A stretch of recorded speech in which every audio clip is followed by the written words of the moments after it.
So the next question is going to be about economic development in Northland. As we all know, Northland regularly features on the bottom end of economic statistics, particularly around unemployment. People attribute Northland's poor economic performance to many things.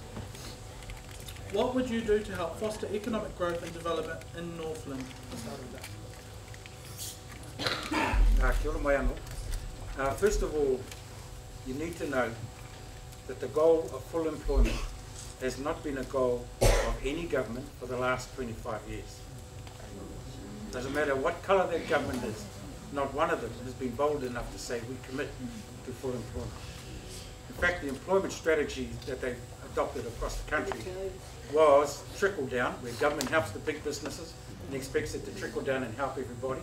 That didn't work, so they've gone to the other extreme, to the further extreme, of saying opening it up to the free market. That hasn't worked either. In terms of what does work, I know what else doesn't work. Deep sea oil mining ain't going to work here in the Taipei.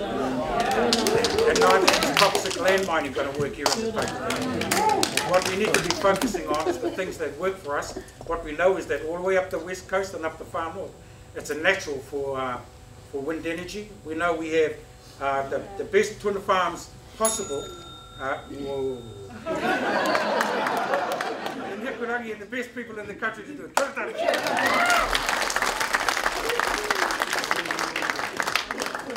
Question over to Mr. Davis. Oh, kia ora. In the Helen Park government, unemployment in New Zealand was 3.4%. And people forget that. In Whangarei at the time, Whangarei now, unemployment's probably there's over 1,000 people on the unemployment benefit. In Helen Park's time, there's 58 people on the unemployment benefit in Whangarei.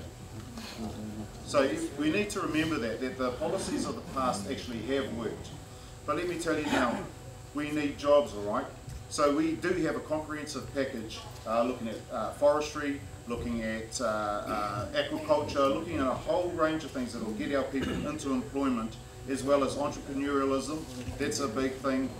Education is the way forward, and that's why I congratulate people who are here at North Tech studying, because you've made a decision that you want to personally prosper, and as I said earlier, personal prosperity then leads to community prosperity, and education is the way forward into a prosperous future.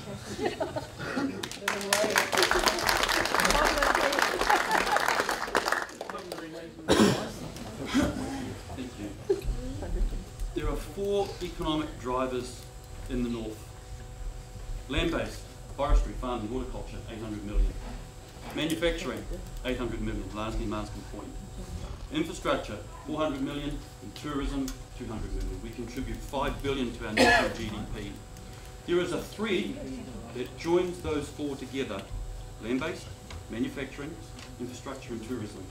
That thread is transport. That's what joins them all together. State Highway 1 is our economic lifeline.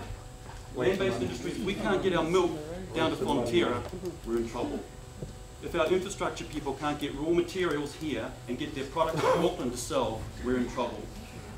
If our tourists can't get here on buses and roads, we're in trouble. State Highway 1 is our economic lifeline. This government recognises that as a road of national significance, and we need to bring that motorway further through to Whangarei, all the way up north, so that we can get our logs off the road if need be. Road is important.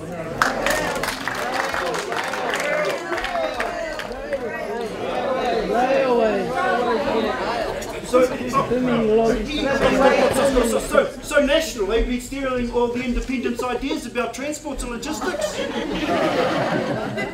He heard it on the road. No pun intended. Logistics. We need to connect. We're an export base. We need a rail to our $1 billion wharf. That's the 4th biggest in the southern hemisphere, to get our goods out to the global market. We need good roads. We need infrastructure. And when we get in, us, you, me, the independent, we've got to make those changes that Labour and them are talking about. We want their money to come up to here. We want to secure our energy supply. We want to know that we've got good electricity, that we've got good gas, because in the last pour down, not a good story for us. And we also want to be looking at entrepreneurial schools and upbeating ourselves that we are naturally good at in the north. We want to be looking at green, clean economy. Why? Because we know that 6-fold of the amount of money will stay in an economy in the local region if we transfer to clean, green energy. Infrastructure, rebuild the north.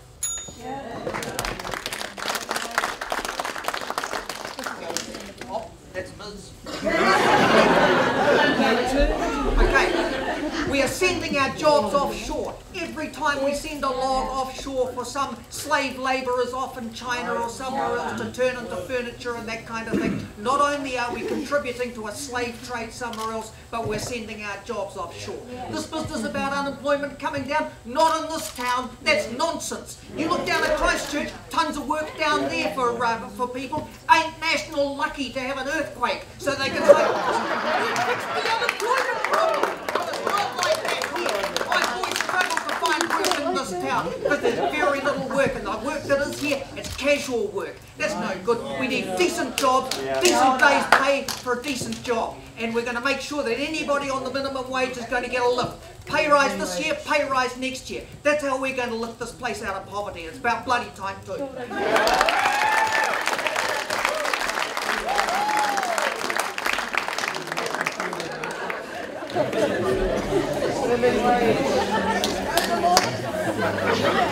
Our policy is about building on the $37 million made in Māori business in Māori ohana.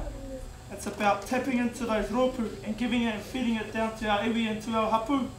Because as you know, first and foremost, o te taitokerau tātou o ngai Māori ma. Kei te mohi o tātou I era tangata whai rawa.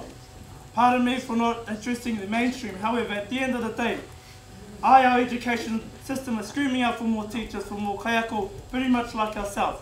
And as I'm here today dressed like a tertiary student, I remember how hard it was to come out of training with a guarantee, ai rānei, kao rānei, ka whiwhi mahi. So it's about tapping into those dreams first and foremost, but it's about breaking in to our Pākehī, to Watahi ngai Māori, runanga āhapu, runanga āiwi. Hoki mai, awhi mai, tō rahinga i a tātou. Ngā rangatahi me nā tamariki kei te whanake.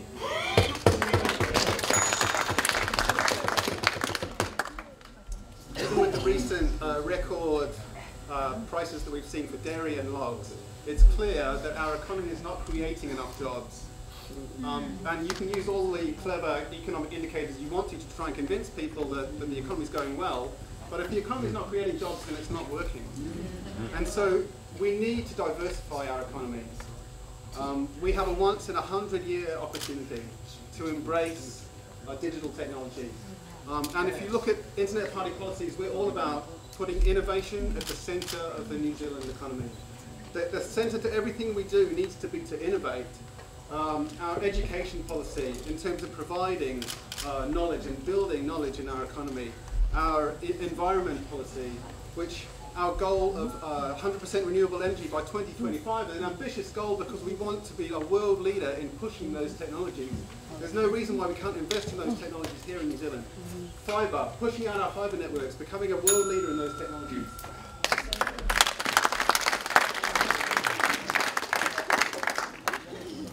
Kia ora. I just want to put a bit of water on Shane's Pūhoi Wellsford motorway extension. It's a complete waste of money, actually. What we need to do,